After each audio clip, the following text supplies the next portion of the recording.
नमस्कार दोस्तों, मैं विनीत सिंह आप सभी का वर्तिका क्लासेस के ई लर्निंग प्लेटफॉर्म पर बहुत बहुत स्वागत करता हूं। उम्मीद है आप लोग बहुत स्वस्थ होंगे, अच्छे होंगे, पढ़ाई कर रहे होंगे और साथ साथ रिवीजन भी कर रहे होंगे टॉपिक्स के।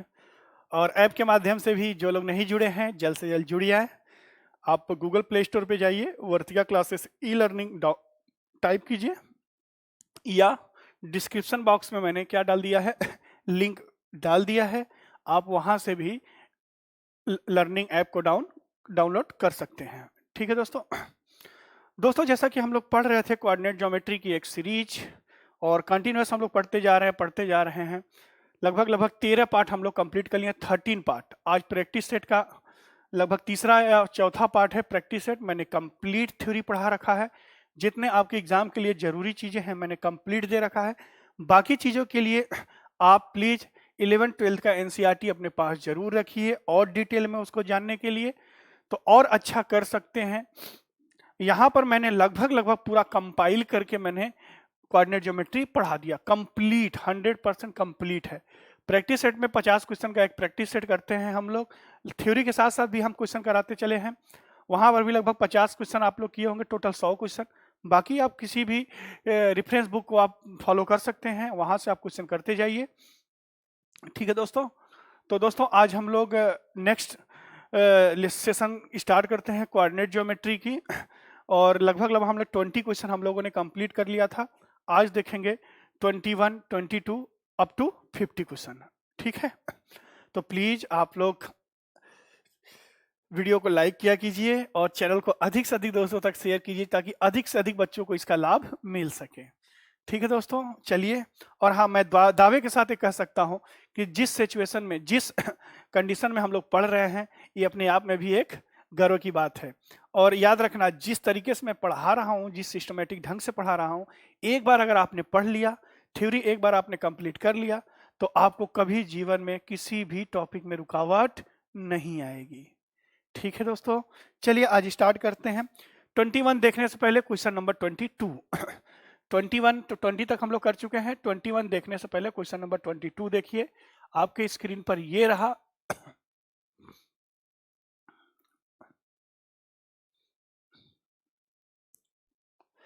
ट्वेंटी वन से पहले 22 कह रहा है, ध्यान से पढ़िए। कह रहा है, क्या कह रहा है? Find the height of triangle which have each x axis and formed by 2x plus y is equal to 4. 2x plus y is equal to 4. बीच में मिसप्रिंट हुआ है, बीच में मिसप्रिंट हुआ है। x minus y, second equation क्या? x minus y plus 1 equal to 0। Hindi में सही है, छोटे छोटे मिस्टेक है।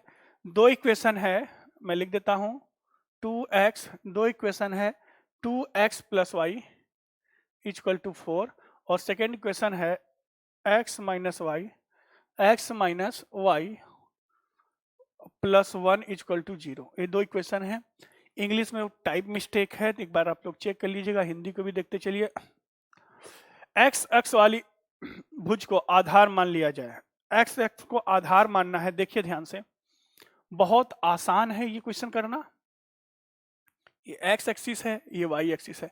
अगर x एक्स को आधार माने, मान लो एक लाइन ऐसे चल रही है, एक लाइन ऐसे चल रही है।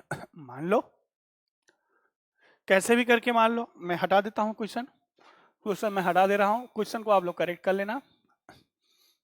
एक लाइन मान लीजिए ऐसे चल रही है, एक लाइन ऐसे चल रही है। हमें निकालना क्या है? हमें निकालना था कि हाइट क्या होगी। आई थिंक हमें निकालना था कि हाइट क्या होगी, त्रिभुज की ऊंचाई कितनी होगी। देखिए ध्यान से, हाइट क्या होगी। दोनों मान लीजिए, ये दोनों क्या है? दोनों लाइन का इंटरसेक्टिंग पॉइंट है। ये x है, ये y है। मुझे बताइए, क्या मुझे x निकालने की जरूरत है यहाँ पर? अगर मैं केवल y कोऑर्डिनेट निकाल लूं तो क्या यही हाइट होगी? भाई दो लाइन कैसे भी हो सकती है, ऐसे हो सकती है, ऐसे हो सकती है, कैसे भी निकालो आप। दो लाइन, ये दोनों लाइन मान लो ये है। ठीक, जब भी दो लाइन की बात करें, एक को आधार मानना है। एक्स एक्सिस को आधार फिक्स कर दिया है। एक्स एक्सिस को आपको बेस मानना ही मानना है, ये फिक्स कर दिया है। तो एक्स और वाई कैसे आएंगे, एक्स और वाई कोऑर्डिनेट कैसे आएंगे, दोनों लाइन का इंटरसेक्टिंग पॉइंट निकाल लें। तो दो लाइन का इंटरसेक्टिंग पॉइंट निकालने के लिए दोनों इक्वेशन को हम लोग सॉल्व कर लें। दोनों इक्वेशन को सॉल्व कर लें मतलब कि यहाँ पर हम क्या मैं इक्वल टू -1 लिख सकता हूँ।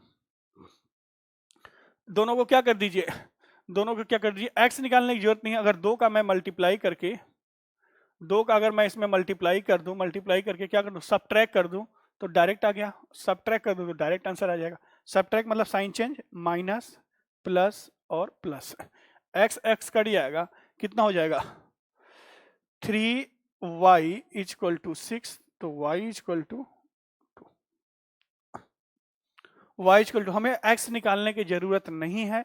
y एक्सिस y एक्सिस पे चली गई दूरी या x एक्सिस परपेंडिकुलर y की वैल्यू कितनी आ गई 2 यूनिट, यही इसकी हाइट होगी। y की वैल्यू कितनी आ गई 2 यूनिट, यही इसकी हाइट होगी, यही इसका आंसर होगा। ठीक है, चलिए एक बहुत ही बेहतरीन क्वेश्चन 21 करते हैं। एक बेहतरीन क्वेश्चन 21।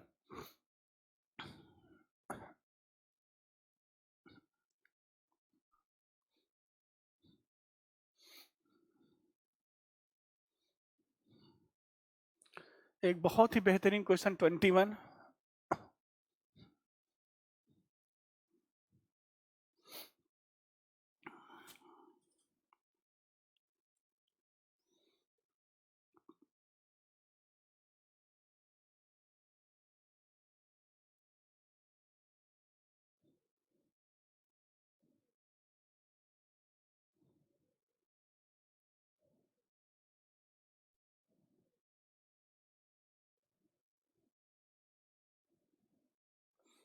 ठीक है, पढ़िए एक बार 21 पढ़िए। if the coordinate of all vertices of a triangle are integer then this triangle cannot be, तो यह ट्रायंगल क्या नहीं हो सकता, अंडरलाइन कर लेना। यदि किसी त्रिभुज के सभी शीर्ष के निर्देशांक पूर्णांक हो तो यह ट्रायंगल नहीं हो सकता, नहीं हो सकता पर अंडरलाइन करें। जब ये क्वेश्चन सीपीओ में आया तो बड़ा लोग सोचने लगे, क्वेश्चन तो कर लिया लेकिन सोचनी है। ये क्वेश्चन कंसेप्चुअल है, टोटली कंसेप्चुअल क्वेश्चन है, थोड़ा सा आपको मेहनत करना पड़ेगा, सोचना पड़ेगा। ठीक है, इंटीजर के बारे में जानकारी होनी चाहिए, पूर्णांक होता क्या है, नंबर सिस्टम थोड़ा भी आइडिया होगा तो आप इंटीजर वैल्यू को बता सकते हैं, इंटीजर का मतलब क्या होता है। ठीक, नंबर सिस्टम हम लोग यहाँ कंप्लीट भी करेंगे, कोई दिक्कत नहीं है, टेंशन नहीं लेना। देखिए एक ट्रायंगल है, ध्यान समझिए कि एक ट्रायंगल है जिसके सभी के सभी वर्टेक्स, मान लीजिए कोई ट्रायंगल है, पूर्णांक है ये ए बी और सी है, ई x1 y1 x2 y2 x3 y3, सभी के सभी वर्टिसेस क्या है, पूर्णांक है। मुझे बताइए इसका एरिया क्या होगा, एरिया ऑफ ट्रायंगल, मुझे बताइए एरिया क्या होगा, हाफ ऑफ, क्या मॉड ऑफ लिख सकते हैं, x1 y1 x2 y2 x3 y3, again repeat कर दीजिए x1 y1। ठीक है, अब मैं क्वेश्चन हटा रहा हूं ताकि बोर्ड पे थोड़ा जगह मिले, मैं क्वेश्चन हटा रहा हूं, आप लोग ध्यान से समझिए इस क्वेश्चन को।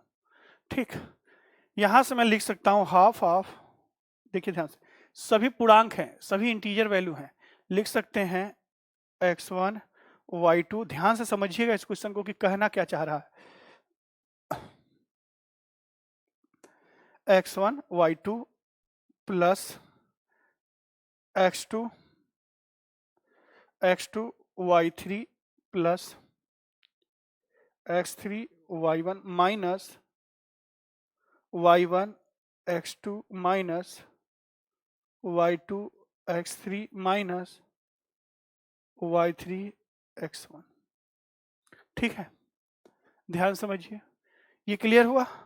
क्या ये वाली वैल्यू इंटीजर वैल्यू होगी, भाई दो इंटीजर का सम भी इंटीजर होता है और डिफरेंस भी इंटीजर होता है। भाई 2 + 3 पॉइंट में तो आएगा नहीं, 2 + 3 कितना होगा 5 ही होगा, मतलब सम भी इंटीजर और 2 × 5 10 होगा, ये भी इंटीजर। दो इंटीजर का समेशन भी इंटीजर, उनका सब्ट्रैक्शन भी इंटीजर, डिवीजन क्या कहते हैं मल्टीप्लिकेशन भी क्या होगा, इंटीजर होगा। ठीक, डिवीजन की बात नहीं कर रहा हूँ, मल्टीप्लीकेशन भी क्या होगा, इंटीजर होगा। तो मुझे बताइए ये भी इंटीजर, ये भी इंटीजर, दोनों का सब्ट्रैक्शन भी क्या आएगा, इंटीजर आएगा। तो क्या मैं कह सकता हूं कि यहां area of triangle integer by 2, integer by 2, यहां एरिया ऑफ ट्रायंगल क्या होगा, इंटीजर बाई 2। क्या ये एक रेशनल नंबर होगा?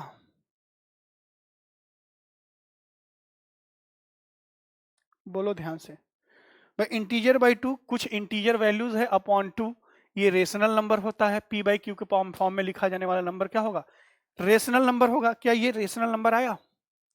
अब जरा मुझे बताइए, मुझे बताइए, ध्यान समझिए कि अगर मैं यहां से बात समझना, अगर मैं किस ट्रायंगल का कोई साइड निकालूं, ध्यान समझना, एक ट्रायंगल कोई साइड निकालूं, जैसे मैं बोला a इक्वल टू, साइड मान लीजिए a है, a equal to under root x1 minus x2 का whole square, x2 minus x1 भी लिख सकते हैं, प्लस y1 माइनस y2 का whole square, a equal to, अगर सभी क्वाड्रेंट सभी कोऑर्डिनेट क्या है, इंटीजर है, तो क्या सभी कोऑर्डिनेट क्या है, इंटीजर है। तो मुझे बताइए क्या ये भी इंटीजर होगा, क्या ये भी इंटीजर होगा, मतलब रूट के अंदर कौन सी वैल्यू आएगी, इंटीजर वैल्यू आएगी। बोलो हाँ या ना। क्या मैं A square equal to integer value रख सकता हूँ, यही समझने वाली बात है। ए स्क्वायर इक्वल टू मैं क्या रख सकता हूँ, इंटीजर वैल्यू रख सकता हूँ। ए स्क्वायर की वैल्यू क्या आ गई, इंटीजर। ए स्क्वायर की वैल्यू क्या आ गई, इंटीजर। ध्यान से समझिए, अगर मैं थोड़े समय के लिए इस ट्रायंगल को क्या मान लूं, equilateral triangle, let triangle is equilateral triangle, समबाहु त्रिभुज। तो मुझे बताइए इक्विलेटरल ट्रायंगल का एरिया कितना होता है, √3/4a²। बोलो भाई, √3/4a² होता है इक्विलेटरल ट्रायंगल का एरिया। अगर मैं a की वैल्यू यहां पर लाकर पुट कर दूं तो हो जाएगा √3/4 इंटीजर, √3/4 इंटीजर वैल्यू होगा। क्या ये कभी संभव है, ये वैल्यू इंटीजर वैल्यू होगा? मुझे बताइए ये पूरी की पूरी वैल्यू क्या इरेशनल नंबर हुआ, इरेशनल नंबर हुआ, अपरिमेय संख्या हुई?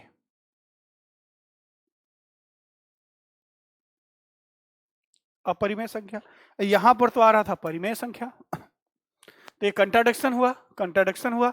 अगर ये इक्विलेटरल ट्रायंगल हम मान रहे हैं तो कभी भी ये रेशनल नंबर नहीं आएगा। क्या नंबर आएगा, इरेशनल नंबर आएगा। ध्यान समझिएगा, इरेशनल नंबर आएगा। और क्या हो गई, कंट्राडिक्शन हो गई। तो कभी भी यह ट्रायंगल जिसके वर्टिसेस क्या हो, इंटीजर हो, ये ट्रायंगल कभी भी इक्विलेटरल ट्रायंगल नहीं होगा। आप यहां साइड को कुछ भी रख सकते हैं, रूट में रख सकते हैं, इंटीजर रख सकते हैं, लेकिन फाइनली ए स्क्वायर की वैल्यू हमेशा क्या आएगी, इंटीजर आएगी। और इक्विलेटरल ट्रायंगल का एरिया तो पहले से ही √3 लगा होता है, आई कभी भी रूट में नहीं आएगा। किसमें, इक्विलेटरल ट्रायंगल में। मान लीजिए अगर आप लोग सोचते हैं कि सर i√3 आ गया, i√3 आएगा ही नहीं, i कभी भी √3 नहीं आएगा, क्योंकि i इक्वल टू a² है। a की वैल्यू कुछ भी हो जाए, a² हमेशा क्या होगा, इंटीजर ही होगा। बात समझे? तो ये दोनों कंडीशन में क्या हो गया, कंट्राडिक्शन हो गया, कंट्राडिक्शन हो गया। और ये क्या हो गया, ये कभी भी इक्विलेटरल ट्रायंगल नहीं हो सकता। अब कई बच्चों के सवाल आते हैं, गुरुजी अगर ये राइट एंगल ट्रायंगल होता तो। चलो भाई, मैं एक टाइम के लिए मान लेता हूं कि ये राइट एंगल ट्रायंगल है।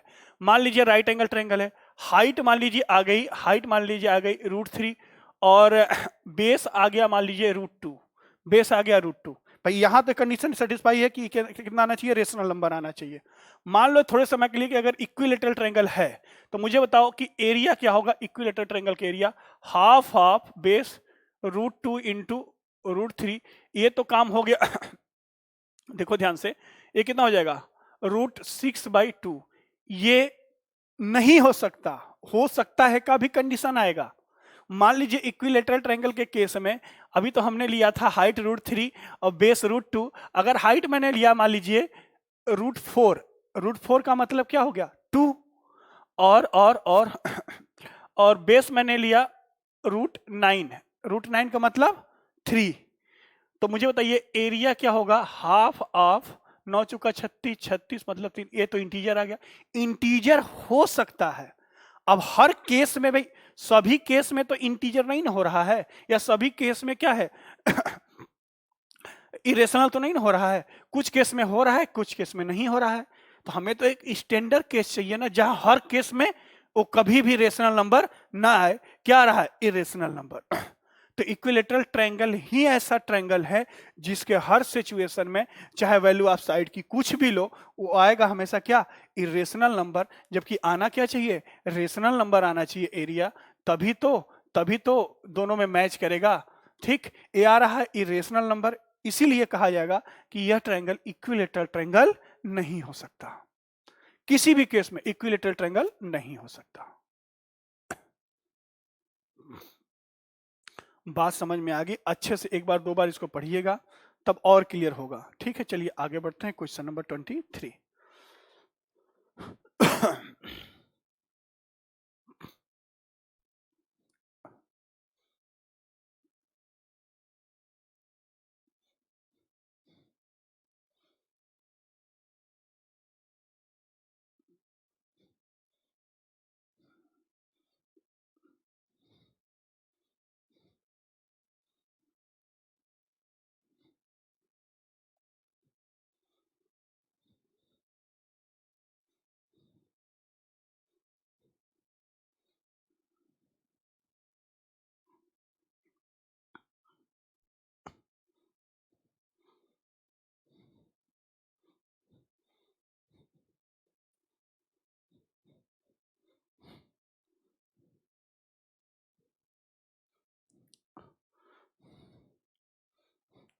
देखिए क्वेश्चन नंबर 23 क्या कह रहा है।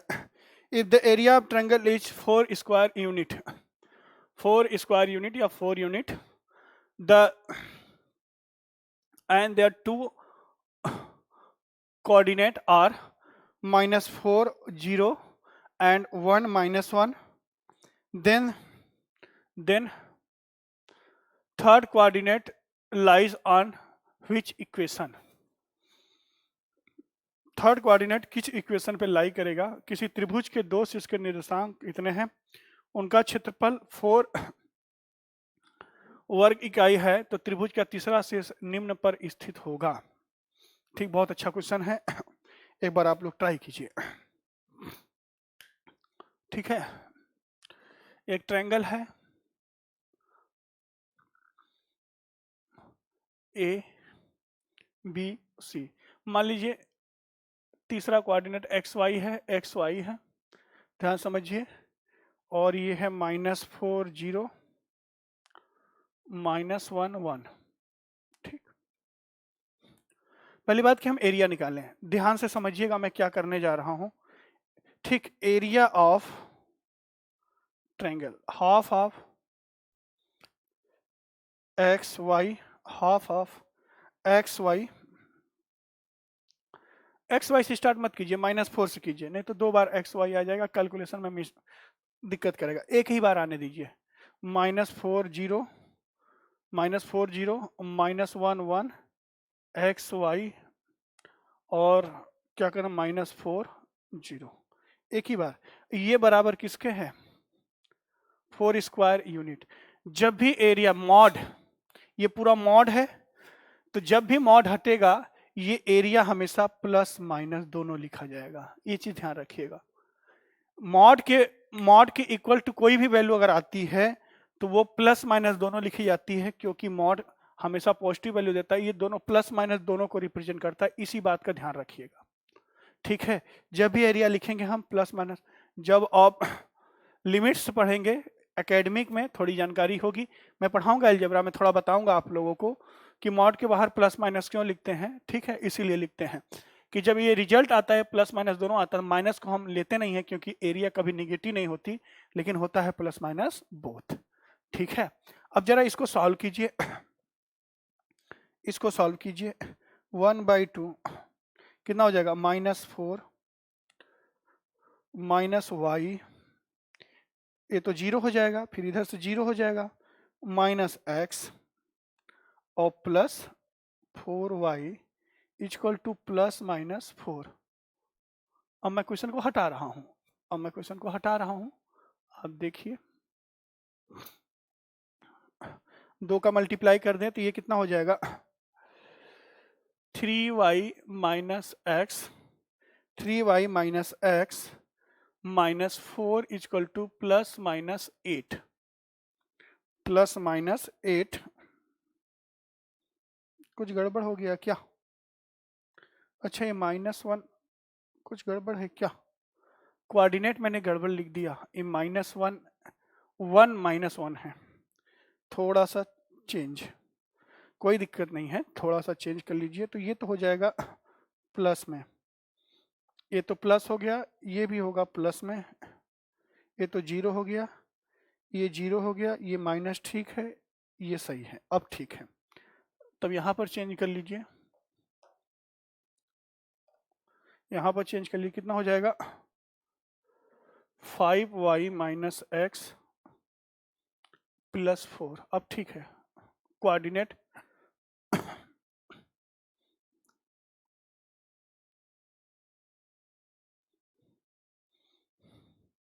ठीक है। चलिए एक बार आप क्या ले लीजिए, एक बार आप पॉजिटिव ले लीजिए, एक बार आप पॉजिटिव वैल्यू ले लीजिए, तो ये हो जाएगा 5y माइनस एक्स, पॉजिटिव लेंगे तो ये -4 इक्वल टू 0, या x minus 5y plus 4 equal to 0। ये चेक कर लीजिए जरा,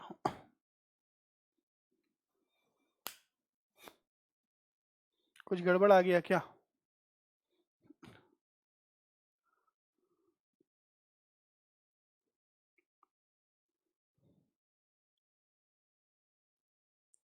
कुछ गड़बड़ आ गया क्या? मल्टीप्लाई में कुछ गड़बड़ आ रहा है। ये तो हो गया 4, इसका मल्टीप्लाई y, ये तो 0, इसका मल्टीप्लाई, अच्छा ये प्लस x होगा, प्लस x कर लीजिए, प्लस x, तब ठीक है, तब इसको ऐसे ही रहने दीजिए। थोड़ा सा होता है, कोई दिक्कत नहीं है। तो एक इक्वेशन ये आ गया, एक बार नेगेटिव ले लीजिए, नेगेटिव वैल्यू ले लीजिए तो हो जाएगा x प्लस 5y माइनस 8 इधर आएगा प्लस 12 इक्वल टू 0। तो इसके दो इक्वेशन होंगे, दो लाइन होगी, दो लाइन होगी। इन दो लाइन पे क्यों ये दो लाइन आ रहा है ऐसा मुझे बताइए। दो पैरेलल लाइन के मध्य एक ही बेस पे बने सभी ट्रायंगल का एरिया इक्वल होता है, अभी ज्योमेट्री में हम लोग पढ़ेंगे, इसीलिए एक से अधिक लाइन आ रही है। दो समांतर रेखाओं के मध्य एक ही आधार पे बने सभी ट्रायंगल के एरिया का अनुपात इक्वल होता है, ये चीज समझना, ठीक। इसीलिए ये भाई दो तीन लाइन चार लाइन आ सकती है जिसपे तीसरा कोऑर्डिनेट हो सकता है, यहाँ पर दो ही लाइन आई, ठीक। तो इसमें से एक लाइन ऑप्शन में गिवन है, एक लाइन ऑप्शन में गिवन है, कौन सा ऑप्शन? ऑप्शन बी, ठीक। चलिए आगे बढ़ते हैं, क्वेश्चन नंबर 24। एकदम नोट्स बना के प्रॉपर वे में प्रैक्टिस कीजिएगा।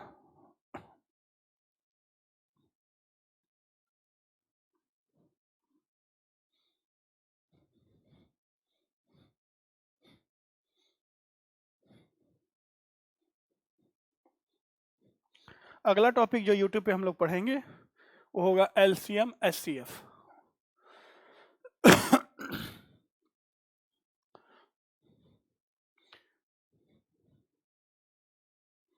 चलिए देखिए क्वेश्चन नंबर 24, बहुत ही अच्छा क्वेश्चन है, आप कर सकते हैं। 24 क्वेश्चन आप स्वयं से करें।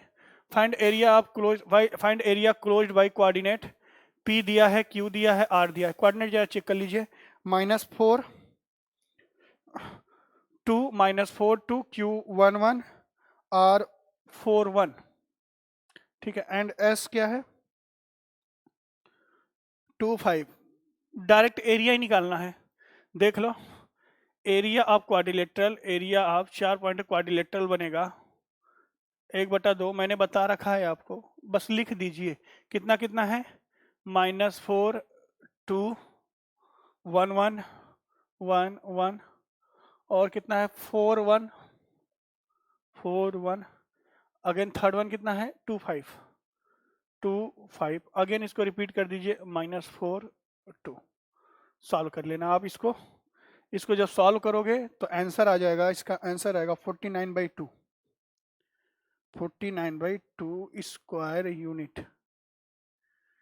कैलकुलेशन आप स्वयं से कर लेना। स्क्वायर यूनिट देख लीजिए।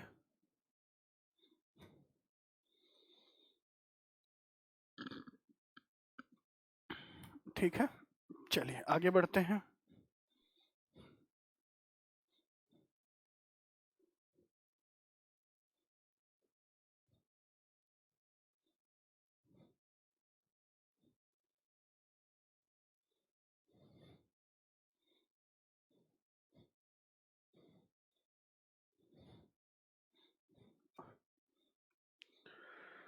क्वेश्चन नंबर 25 देखिए।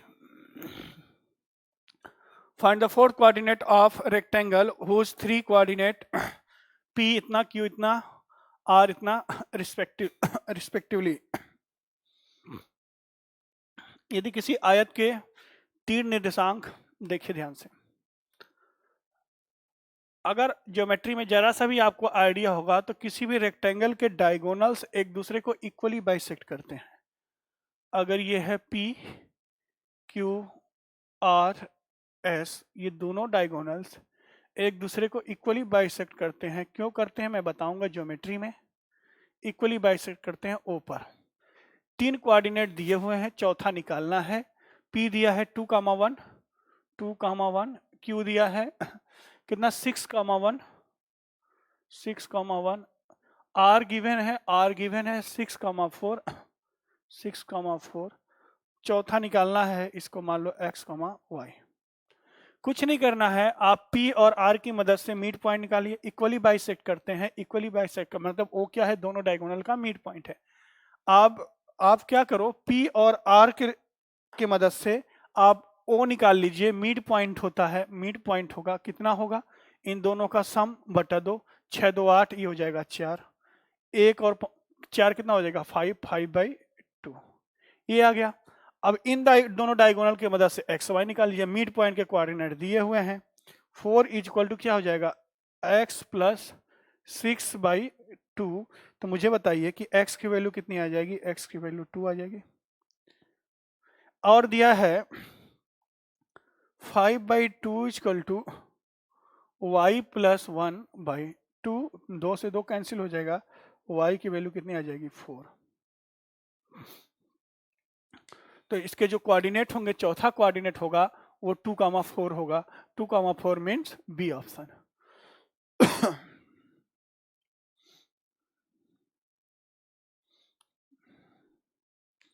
चलिए क्वेश्चन नंबर 26।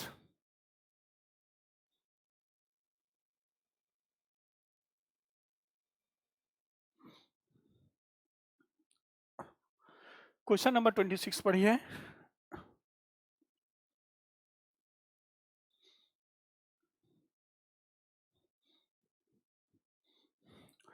क्वेश्चन नंबर 26 का रहा है कि कितने वर्ग संभव संभव है यदि किसी त्रिभुज के दो शीर्ष कितने हैं, 1,0 और 2,0।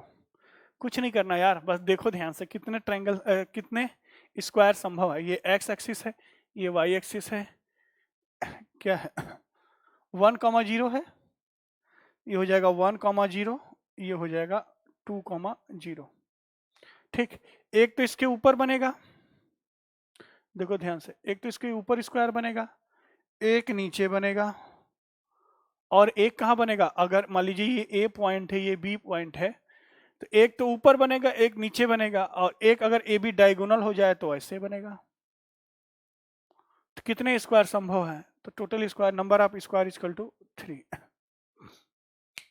आया हुआ क्वेश्चन है।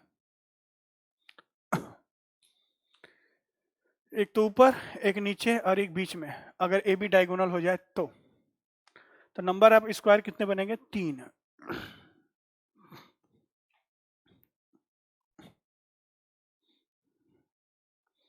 चलिए question number 27,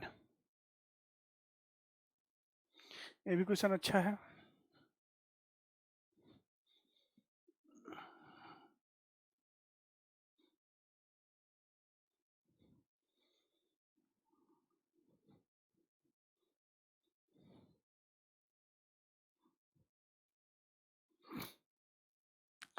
point A 4 comma -1, point A 4 comma -1, point B 6 comma 0, point C 7 comma 2, point D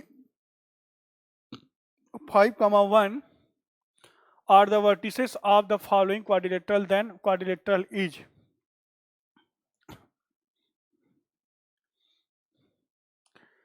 देखिए दिया है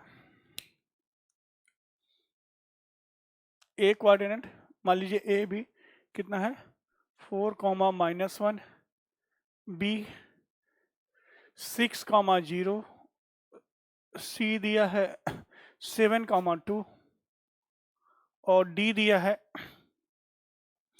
5 कॉमा 1। कुछ नहीं करना, पहले आप साइड निकालिए। पहला काम आप क्या कीजिए कि साइड निकालिए। पहला काम कि चारों साइड निकालिए।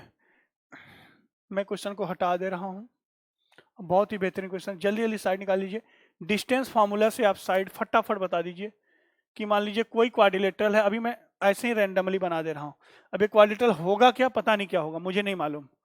ए बी सी और डी, आप पहले साइड निकालिए। ए बी निकालिए, ए बी कितना आएगा डायरेक्ट निकालना सीखिए। रूट ऑफ 6 - 4 2, 2 का स्क्वायर 4, 4 + 1 5, तो ए बी की वैल्यू आ जाएगी, ए बी की वैल्यू आ जाएगी रूट ऑफ 5। मुझे बताइए बी सी कितना होगा, बी सी इक्वल टू कितना होगा 1 का स्क्वायर 4, ये भी रूट ऑफ 5। मुझे बताइए सी डी कितना होगा 2 1, ये भी 4 रूट 5। एंड डी ए कितना होगा, ये भी रूट 5 ही होगा। डी ए भी कितना होगा रूट 5। कहने का मतलब है कि जो क्वाड्रिलेटरल बन रहा है उसके चारों साइड इक्वल है। अब भाई चारों साइड इक्वल हैं तो तो दो तरह के क्वाड्रिलेटरल होते हैं जिसके चारों साइड इक्वल होते हैं। एक तो होता है रोम्बस, एक होता है स्क्वायर। एक होता है रोम्बस, एक होता है स्क्वायर। लेकिन ध्यान रखना दोनों के चारों साइड इक्वल होते हैं, लेकिन ध्यान रखना रोम्बस के दोनों डायगोनल इक्वल नहीं होते हैं, जबकि स्क्वायर के दोनों डायगोनल क्या होते हैं इक्वल होते हैं। जरा डायगोनल चेक कर लो एक बार बी डी निकाल लो, एक बार ए सी निकाल लो। अगर ये दोनों डायगोनल इक्वल हो गए तो स्क्वायर आएगा, अगर इक्वल नहीं हुए तो रोम्बस आएगा। डायगोनल एक बार निकालो, एडी निकालो, एडी कितना आएगा एडी इक्वल टू, एडी फटाफट निकालिए, एडी करें एसी, एसी निकालिए कितना आएगा एसी रूट ऑफ एसी निकाल लीजिए। 3 का स्क्वायर 9, 3 का स्क्वायर 9, तो 9 + 9 ये आ जाएगा 3√2। अब मुझे बताइए बीडी क्या आएगा, बीडी भी आ जाए, बीडी कितना आएगा बताओ बीडी निकालेंगे आप तो √2 आएगा। कहने का मतलब कि AC can not be equal to BD। Diagonal equal नहीं है तो स्क्वायर नहीं होगा, क्या होगा रोम्बस होगा। डायगोनल इक्वल नहीं है तो स्क्वायर नहीं होगा, क्या होगा रोम्बस होगा। अगर डायगोनल इक्वल होते तो स्क्वायर होता। तो ये क्वाड्रिलेटरल कैसा है, क्वाड्रिलेटरल है, रोम्बस है। कैसा है, रोम्बस है।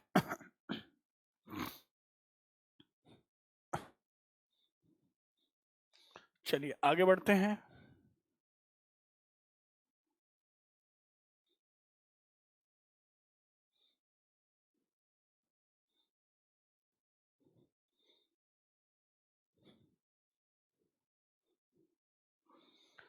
चलिए अगला लिखिए क्वेश्चन नंबर 28। 28 इसका ऑप्शन करेक्ट कर लीजिएगा 28 में। पहले मैं साल करवा दूं फिर ऑप्शन चेंज करवा दूंगा। इसका ऑप्शन गलत है, मैंने बोला भी था कि इसका ऑप्शन चेंज कर देना, ठीक है।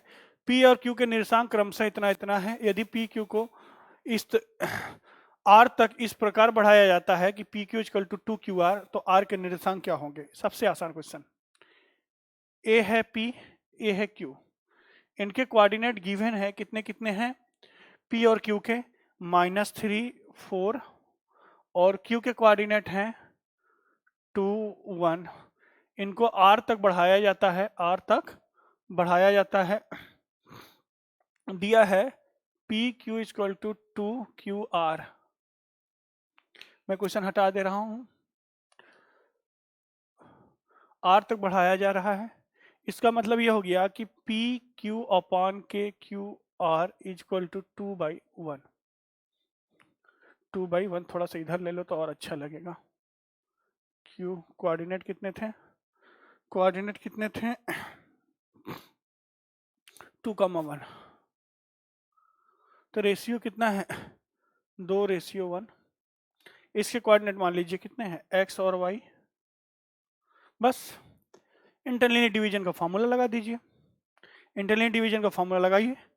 2 इक्वल टू इसका मल्टीप्लाई x में, 2x प्लस इसका मल्टीप्लाई माइनस में, तो ये माइनस कर लीजिए यहाँ पर, -3 अपॉन के 3 इंटू 1 अपॉन के 3, तो हो जाएगा 2x - 3 इक्वल टू 6। तो 2x इक्वल टू 9, तो x इक्वल टू 9/2। यहाँ से y निकाल लीजिए, इंटरनली डिवीजन करके y निकाल लीजिए, तो क्या हो जाएगा? 1 इज इक्वल टू क्या हो जाएगा? 2y प्लस 4 अपॉन के 3, 2 + 1 3, तो 2y प्लस 4 इक्वल टू 3, तो कितना हो जाएगा? y equal to 7/2।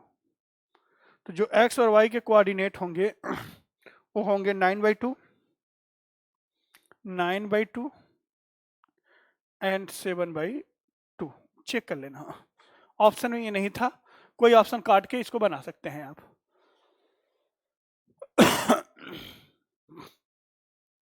डी को ही काट लीजिए, डी को डी के जगह पे लिख लीजिए 9/2 7/2। कुछ गड़बड़ है क्या? ओहो, -1/2 आज हो क्या गया है? -1/2 इसको चेंज कर लीजिएगा, -1/2। ओके ओके ओके, 4 इधर जाएगा, -1/2। हाँ अब ठीक है, -1/2। ठीक।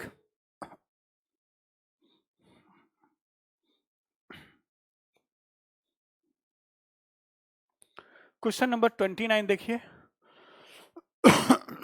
क्वेश्चन नंबर 29,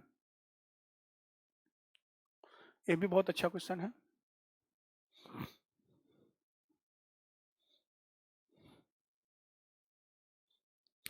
प्लस माइनस पे आप ध्यान दीजिएगा, कंसेप्ट तो क्लियर है, कंसेप्ट में कोई डाउट नहीं है।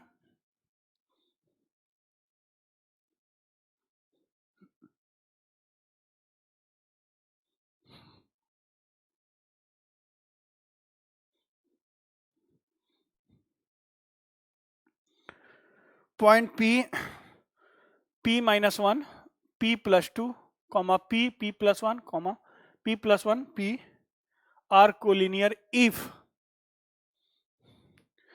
भाई जब पॉइंट्स कोलिनियर हो तो ट्रायंगल का एरिया किसके बराबर होता है? 0 के बराबर होता है। मैंने ये बता रखा है कि जब पॉइंट्स कोलिनियर हो, एक ही सीधी रेखा में हो, तो इससे बनने वाले ट्रायंगल का एरिया क्या होगा? 0 होगा। फटाफट मुझे एरिया बता दीजिए, फटाफट एरिया बता दीजिए कि 1/2 पॉइंट क्या क्या है, मॉड ऑफ पॉइंट क्या क्या है? P-1, P-1, P+2, फिर क्या है? P और P+1, फिर क्या है?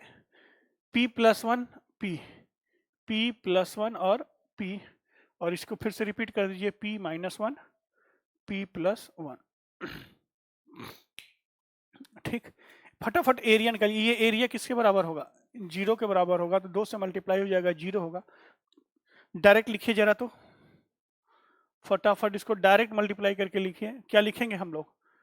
P² - 1, P² - 1 और प्लस P², इसको क्या लिख सकते हैं? प्लस P² + 1 + 2P माइनस, इसको लिखिए माइनस P² - 2P, इसको लिखिए माइनस के साथ, माइनस के साथ लिख लीजिए। क्या हो जाएगा? P² - P -1 और -2P, माइनस के साथ इसको लिखेंगे तो -P² + P, यही बराबर 0। सारे P देखिए कैंसिल हो जाएंगे। एक P², एक P², P², 3 P², 1 2 3, 2p से 2p कैंसिल, 2p से 2p कैंसिल, कुछ गड़बड़ है क्या? 2p से 2p कैंसिल हो गया और एक 2p से ये 2p भी कैंसिल होना चाहिए, होना चाहिए।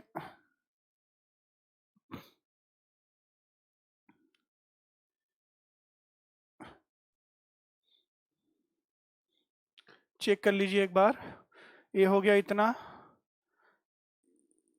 ठीक, ये तो हो गया इतना, ठीक, ये हो गया p स्क्वायर, ये बचा, ठीक, सही है। और यहाँ से माइनस पी स्क्वायर, यहाँ से क्या करेंगे minus P square, minus 2p, ठीक है। देन यहाँ से करेंगे तो minus P square minus 1p, ठीक है। फिर इसको करेंगे पी स्क्वायर और p, एक 2p कैंसिल नहीं हो रहा है, एक 2p कैंसिल नहीं हो रहा है, होना चाहिए। अच्छा, p माइनस 2, कोऑर्डिनेट कुछ गड़बड़ है क्या?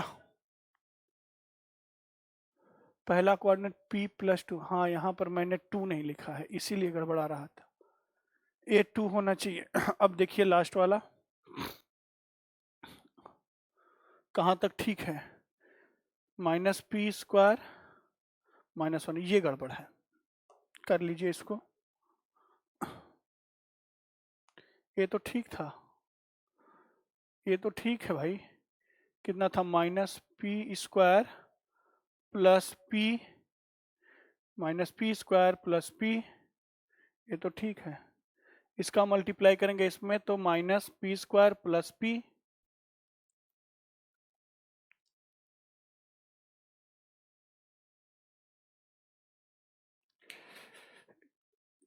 एक मिनट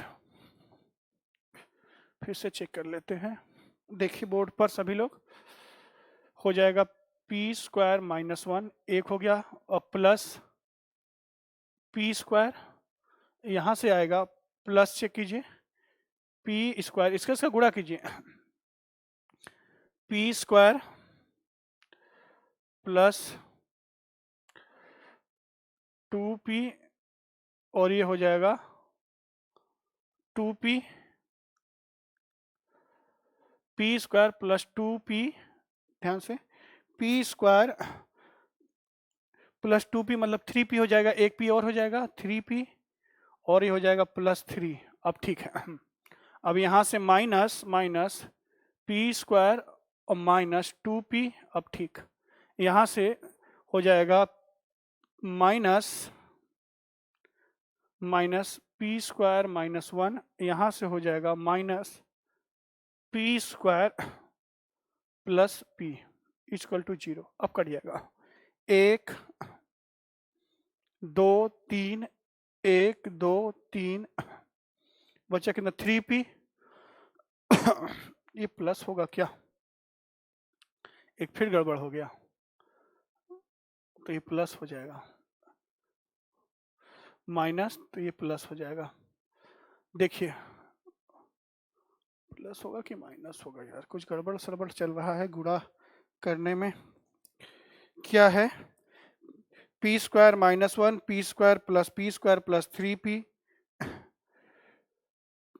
प्लस कितना हो जाएगा 2 प्लस 2, ये प्लस 2 होना चाहिए, चेक कर लीजिएगा एक बार आप लोग, फिर P square minus 2p minus P square minus P square minus 1 minus 2p, ठीक, हाँ ये कट जाएगा, ये कितना हो जाएगा माइनस p, ये कट जाएगा, तो p की वैल्यू तो यहाँ है ही नहीं, p की वैल्यू बचेगी नहीं, p की वैल्यू यहाँ से बचेगी नहीं, आप चेक कर लेना एक बार गुणा करके, बाकी कोऑर्डिनेट तो सही लिखे हैं, माइनस 1 प्लस, ठीक है p प्लस 1 और p plus 1 p minus 1 p सभी कट जाएंगे, p की वैल्यू है ही नहीं, तो p के सभी मान के लिए एग्जिस्ट करेगा, इसमें वेरिएबल है ही नहीं, p है ही नहीं इसमें, तो p के सभी मान के लिए क्या करेगा, ये एग्जिस्ट करेगा, ठीक है।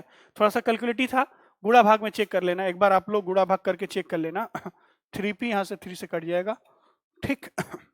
चलिए क्वेश्चन नंबर 29, थोड़ा सा गुणा भाग में पैदल है भाई हाथ, कोई दिक्कत नहीं है, आप लोग पेपर आपको देना है, आप लोग थोड़ा सा मल्टीप्लिकेशन में ध्यान दीजिएगा।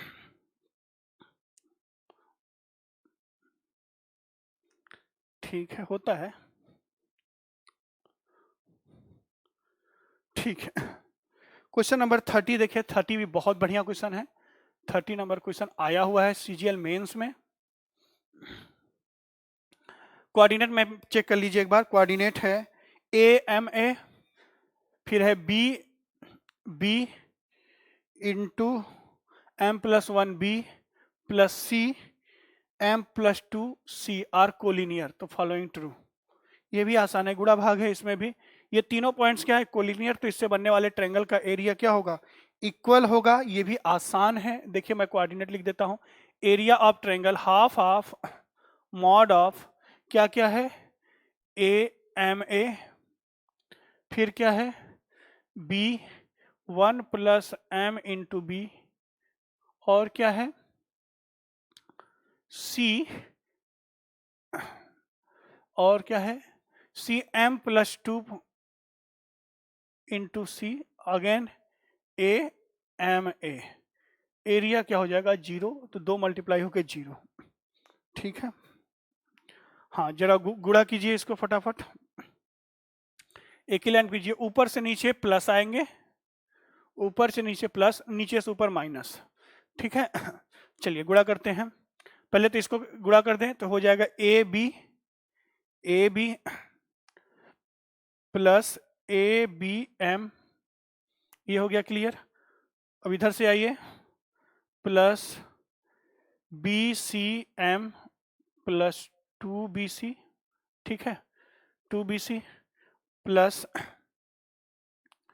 ACM माइनस ABM माइनस, इससे गुणा करेंगे तो BC माइनस BCM, यहां से आइए minus ACM minus 2AC equal to 0। मैं क्वेश्चन को हटा दे रहा हूं ताकि आपको पूरा क्वेश्चन दिखे। कुछ कट रहा है, ABM BCM ACM M वाले तो सब खत्म। बचा क्या, बचा क्या, देखिए ध्यान से, बचा क्या, कुछ बच रहा है AC AB, क्या क्या बच रहा है पहले ये बताइए, क्या क्या बच रहा है। एक तो बच रहा है AB, और दूसरा बच रहा है माइनस BC माइनस BC और 2BC, और क्या बच रहा है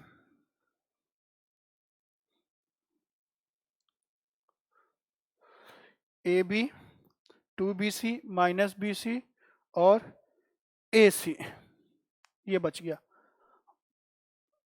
तो क्या हो जाएगा, ठीक है, ये हो जाएगा AB plus BC equal to 2AC को उधर ले जाएं, 2AC, यहां से B कॉमन ले लीजिए, तो हो जाएगा 2AC अपॉन के A प्लस C। ABC अगर HM में हो, हार्मोनिक प्रोग्रेसर में हो, HP में हो, ABC अगर HP में हो, HP में होगा, मैंने APGP पढ़ा दिया है आपको यूट्यूब पर, तो हार्मोनिक मीन जो B बराबर होता है 2AC अपॉन के A प्लस C होता है HM। तो कौन सा ऑप्शन सही होगा, ABC MABC are in HP, harmonic progression में होंगे। क्वेश्चन नंबर 30 कर लिया। क्वेश्चन नंबर 31 देखिए, आप खुद कर लेंगे 31। क्वेश्चन नंबर 31 देखिए स्क्रीन पर। क्वेश्चन नंबर 31, आपको सेंट्रॉइड के कोऑर्डिनेट्स निकालने हैं, या कल ग्रेविटी सेंटर के कोऑर्डिनेट्स निकालने हैं। आप स्वयं कर सकते हैं इसको।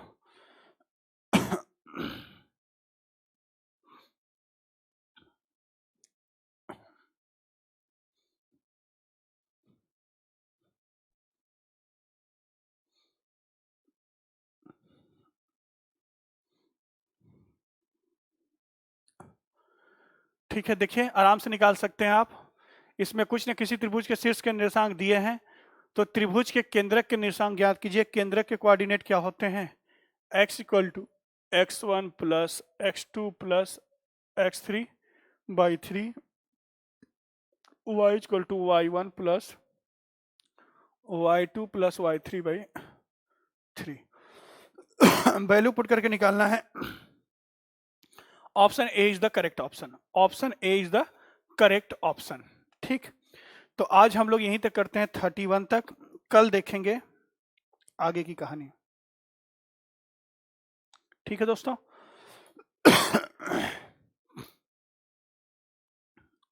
ठीक, तो प्लीज अच्छे से नोट्स बनाइए, प्रॉपर रिवीजन कीजिए। जैसे टॉपिक खत्म होता है मैं पीडीएफ टेलीग्राम पर अपलोड कर दूंगा। नीचे डिस्क्रिप्शन में टेलीग्राम का लिंक दिया हुआ है, आप टेलीग्राम चैनल ज्वाइन कर लें। वहां से आप प्रैक्टिस सेट ले सकते हैं। प्रैक्टिस सेट को 1 बार 2 बार 3 बार कीजिए, ताकि आपका कॉन्फिडेंस और बिल्डअप हो। ठीक है, तो प्लीज चैनल को लाइक कीजिए और अधिक से अधिक दोस्तों तक शेयर कीजिए।